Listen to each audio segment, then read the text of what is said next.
Let them know you Let them know you dropping me. I'll drop you. Now look, this Gucci Mane situation just went from internet rumor to one of the wildest conversations in hip-hop right now.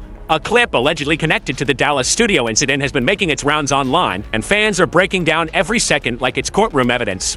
According to multiple reports, this whole mess started over a 2017 records contract dispute involving Pooh Shiesty, Big 30, and Gucci Mane. And once people heard that Gucci may have been pressed inside a studio meeting, the internet immediately split down the middle. Some people are calling it betrayal, some are calling it bad business, and some are saying this is exactly why street politics and label politics should never mix. Before we get into the clip and the backstory, hit that subscribe button and lock in, because this one is messy from every angle. We're talking contracts, alleged weapons, stolen jewelry, federal charges, and a rap legend now fighting for his reputation in the court of public opinion. Let's get into it. Let them know you dropping me. I'll drop you. No, say it. Who tried to drop from 1017? Shut up. Real nigga ain't never did no police shit or none of that, bro. Tell them what's going on. Bro, we just did it. That's done. What you do? You drop. You said you want to be dropped, you drop. It's done. Now, that clip right there is the part that has everybody asking the same question: what was the plan?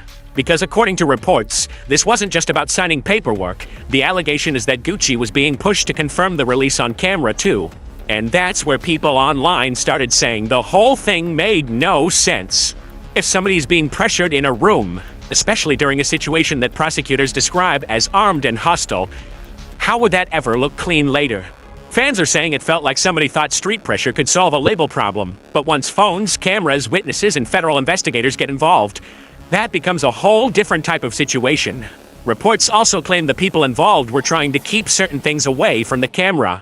But the problem is bigger than what the lens caught. The room, the people, the timing, the alleged stolen property, the social media posts after, all of that became part of the conversation. And to understand why this hit Gucci's image so hard, you have to understand who Gucci Mane used to be. Before the clean image, before the wedding specials, before the business mogul version of Gucci Mane, there was old Gucci. And if you know Atlanta rap history, you already know that version had a completely different aura. In the mid-2000s, Gucci wasn't being looked at like some polished industry rapper. He was seen as somebody who came directly out of the environment he rapped about.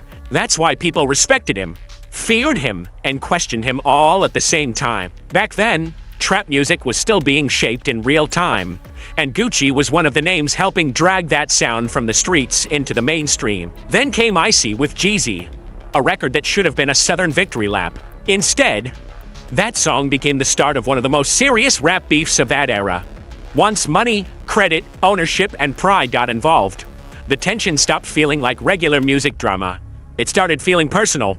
Then once it got personal, everything around Gucci's name changed. By May 2005, that tension had already moved past diss records and rumors.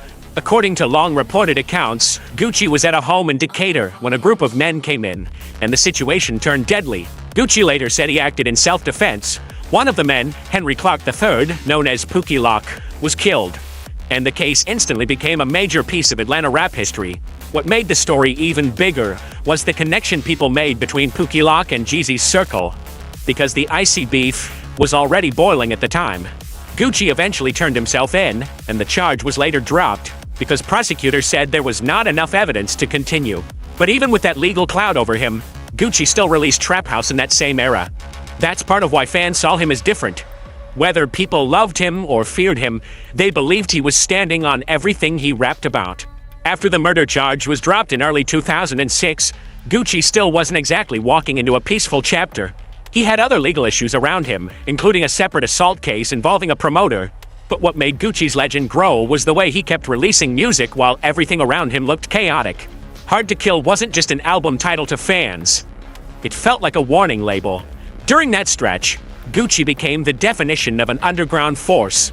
The mainstream industry didn't fully know what to do with him because he had hits, influence, and street credibility. But he also came with a level of unpredictability that made labels nervous. He wasn't moving like somebody begging for approval. He was flooding the streets with tapes, building a sound, and becoming a blueprint for artists who came after him. That's the Gucci people remember when they talk about the old days. Not the polished version, the raw, dangerous, impossible to ignore version. Then 2016 happened, and Gucci walked out looking like a completely different man. The weight loss, the sobriety, the new smile, the calmer interviews, the relationship with Keisha Kaware, all of it made people feel like they were watching a full reset. Some fans even joked online that he looked too different to be the same person. But underneath the jokes, the message was clear. Gucci had survived the worst version of his life and came back focused.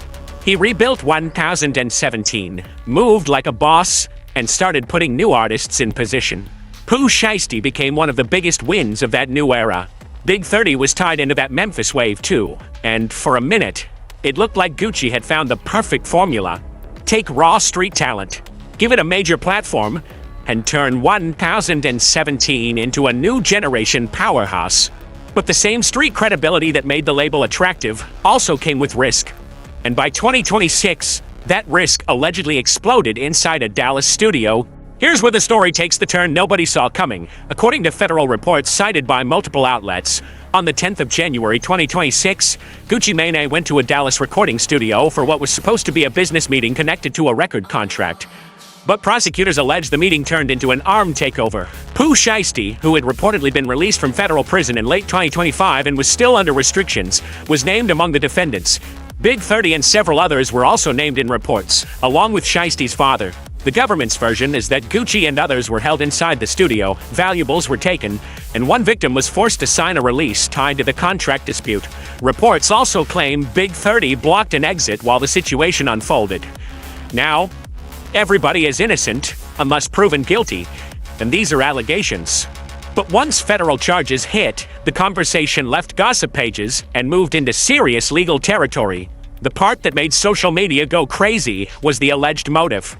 Fans could not believe a label dispute may have turned into something this extreme. And once Gucci reportedly cooperated with investigators, the street code debate started immediately. Then Gucci dropped Crash Dummy. And that's when the internet really lost it. On paper, dropping a diss record is normal in rap. But this wasn't a regular beef song. Fans felt like Gucci was rapping way too close to an active federal situation. The record, produced by Zaytoven, had that old Gucci bounce, that familiar sound people grew up on. But the subject matter is, what had everybody talking? Listeners felt like he was addressing the Dallas incident, the alleged setup, the betrayal, and the people around it. Some fans were entertained, but others were sitting there like, why would you put all of that in a song while people are fighting federal charges? That's why the phrase, rap police report, started floating around online. People weren't just debating whether the song was hard, they were debating whether it was smart, and because Pooh Shiesty and others were already in serious legal trouble, critics felt the timing made Gucci look even worse. In hip-hop, image matters. Timing matters. Silence sometimes says more than a record. And Gucci choosing to rap about it made the whole thing feel even louder. The reaction was rough. And it wasn't just random trolls either. When artists and fans who understand street politics started weighing in, the tone got uncomfortable fast. People who once defended Gucci started saying the situation felt different from anything he had dealt with before. Boosie's reaction got attention because he didn't need a long speech for people to understand where he stood. Freddie Gibbs also became part of the conversation after fans started discussing whether Gucci had crossed a line culturally. And then 6ix9ine jumping in made it even messier, because when somebody with his history of cooperating with the government feels comfortable clowning you, the internet is going to run with that all day. That's the part that hurt Gucci's image the most. The conversation stopped being only about whether he was a victim in an alleged robbery. It became about whether the man who built his brand on street credibility had moved in a way that violated the image fans had of him. Fair or not, once that label gets attached to you in rap culture, it is hard to shake. Now we have to talk about Keisha Kaware, because the internet has been dragging her name into this conversation too. To be clear, there is no confirmed proof that she forced Gucci to do anything in this case. But fans have been connecting this situation to past interviews, where Gucci and Keisha spoke openly about his mental health, his stability, and the way she helps protect him from spiraling publicly. Some people see that as love. They see a wife helping her husband stay alive, stay healthy, and stay out of chaos. But in the street commentary world, people flipped it into something else. They started saying Gucci is too managed now, too protected, too corporate, and not moving like the old version of himself. That's where the debate gets tricky. Because as a grown man, a husband, and a father, calling police after an alleged armed incident is normal to regular people. But rap culture is not regular people. Rap culture judges you by the rules you built your image on. So now fans are asking, did Gucci evolve? Or did he lose the thing that made people believe him in the first place? That's the uncomfortable part. The same growth that saved his life may also be the reason some fans say they no longer recognize him. When you step back and look at the damage, this is bigger than one viral clip or one diss song.